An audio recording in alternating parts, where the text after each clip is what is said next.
Jian is hunted down by Babylon on the island. Her boyfriend Yushin dies while protecting her. Her uncle Jing Wan arrives at the very last moment to save her. Jian wakes up in hospital after being rescued. Her uncle's men hand her brand new fake identity documents, yet she refuses to take them. She has made up her mind to accept her fate and live under her real name, Jian, from now on. Following instructions, she tells a lie to the police, claiming Yushin perished in a sea accident. Back on the island, the elderly grandmothers hold a funeral for Yushin. Overwhelmed by guilt, Jian turns and leaves quickly. One of the grandmothers runs after her. Before the old woman, Jian breaks down in tears. The grandmother tells her to keep living well, the dead are gone, and she must grit her teeth and live her own life. At those words, Jian's gaze hardens. Since the storm has come, she will face it head-on. Ichika, team leader of Babylon's Japanese branch, has also lost someone dear, her younger brother. The cunning new minister Chaoji shows her a forged execution video that frames Jing Wan for her brother's murder. Staring at footage of her brother's body, Ichika swears to make Jing Wan pay in blood. Leaving Hunan Island, Jian heads to her uncle's secret hideout,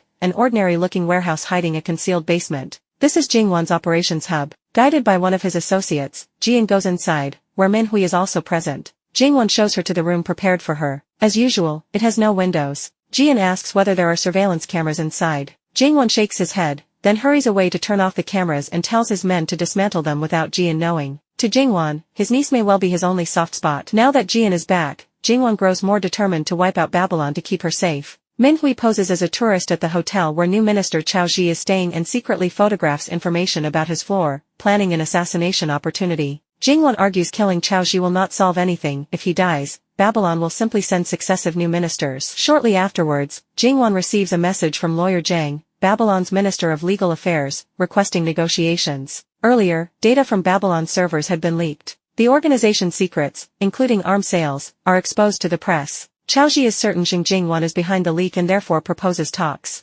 Jing Wan and his allies assess the situation and decide the time for negotiation is not right. Their forces have been depleted after repeated clashes, leaving them short of manpower. Jing Wan intends to move his niece to a safe house, but Jian objects. She no longer wants more people to lose their lives protecting her. This time, she asks her uncle to let her take charge of the negotiation with Babylon. To make this happen, Jian visits an elementary school and threatens the son of Mr. In, her uncle's former comrade in arms. Mr. In is the only remaining person capable of activating Red Code, which would let Jing Wan rally more troops. Having retired long ago, Mr. In wants no part in further conflict. Jian warns him that Babylon is gathering intelligence on him and his family, and rejoining the fight is the only way to keep his loved ones safe. After meeting Mr. In, Jian begins secret training inside the operations hub. Minhui teaches her hand-to-hand combat and marksmanship. Other allies train her in bullet identification, hacking and more. Gifted in quick learning, she masters all kinds of skills rapidly. When the negotiation day arrives, Babylon sends lawyer Zhang as their representative. Jian steps forward in high heels and a black suit, poised and formidable. Jing Wan is absent. Jian leads their side.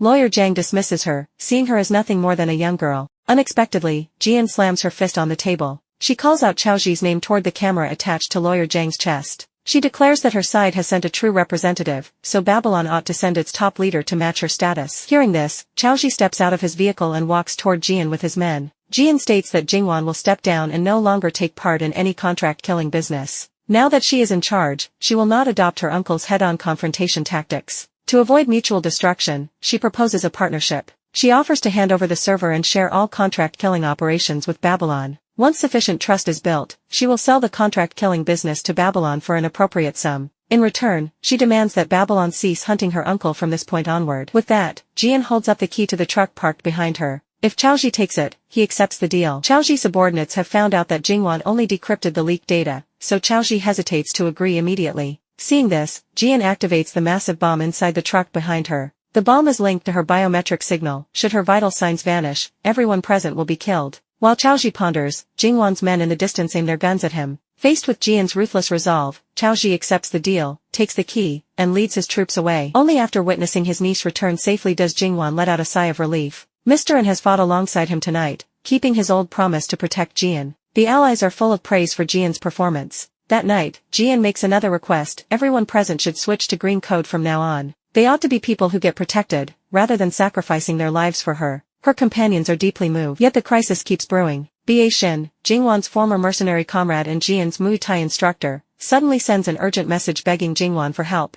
A month earlier, Ba Xin clashed with Babylon mercenaries in Thailand. In combat skill, Babylon's men were no match for him, but they abducted his beloved son as leverage and took him captive. To rescue Bae-shin, Jing Wan emails his informant Yushu and decides to travel to Thailand alone. He tells Jian and the rest to stay and guard the operations hub. Wary of Babylon's hidden schemes, Jing Wan follows Yushu's message upon arriving in Thailand, retrieves equipment from a locker, and heads to an internet cafe per the coordinates shown on the device. Instead of meeting Yushu, he is ambushed by local gangsters. The gang underestimates the prowess of this once elite fighter. Jing Wan moves swiftly, severing one man's arm and wiping out all his opponents single-handedly. But just as he finishes off the gang, more assailants sneak up from behind, stunning him with a taser and knocking him unconscious with a blow. He is captured and imprisoned by Babylon mercenaries. The mercenary commander urges Jing Wan to surrender. When Jing Wan refuses, he is brutally beaten repeatedly. Even so, Jing Wan's fighting capability is formidable. He soon breaks free from his restraints and hides in the shadows. When the mercenaries close in, he lures them one by one into the dark. In a shadowy corner, he seizes a firearm and silently eliminates nearly all of them. He then tortures a survivor for information on Bae-shin's son's whereabouts. After confirming the rescue location, he grabs guns and ammunition from the mercenaries and flees his cell. The exit opens onto a vast rainforest. Pulling out a compass, he sets off to find his way out through the woods. Jian and the others know nothing of Jing Wan's misfortune. That night, the injured Bae-shin collapses right outside the warehouse of their operations hub. They bring him inside and treat his wounds. Unbeknownst to them, Bae-shin has already been turned.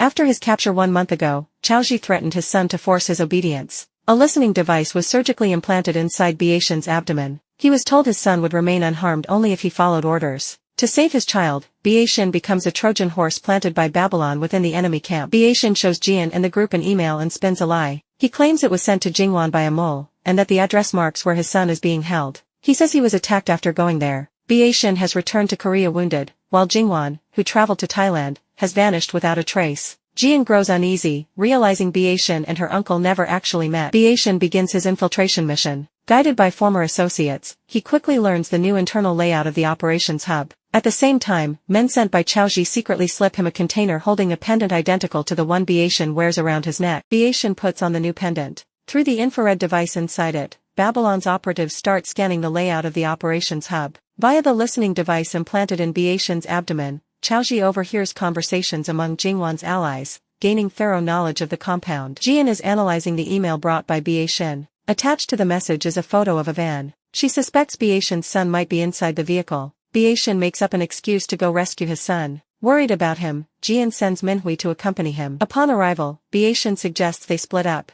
Minhui bears no suspicion toward her former comrade. Out of nowhere, a truck rams straight toward her. Behind the raised gun on the truck sits none other than Bae-shin. Thrown toward the river by the impact, Minhui is shot twice without mercy by Bae-shin. After receiving word that Bae-shin has eliminated Minhui, Babylon sends Ichika, consumed by vengeance. In the shadows, Ichika's mercenary unit readies for an assault near the operations hub. Fortunately, Jian spots something amiss. She notices emails Yusha sent to her uncle over the past year all carry unique hidden markers, yet emails from the last week bear no such signs. Jian deduces Babylon intercepted and replaced Yusha's messages. Her hacker ally restores the original email, whose content reveals Bae-shin as a double agent. Stunned by the revelation, Jian watches Bae-shin return to the hub. He launches a sudden surprise attack on one of their comrades, then stings Jian's neck with an injection without hesitation. While the others fight Bae-shin, Jian flees to her room and injects herself with an antidote. Down the hallway, their ally is overpowered and injured by Bae-shin. Jian points her gun at him, yet she cannot bring herself to pull the trigger out of their former master-student bond. Bae-shin strikes coldly, shooting the hacker, before restraining Jian.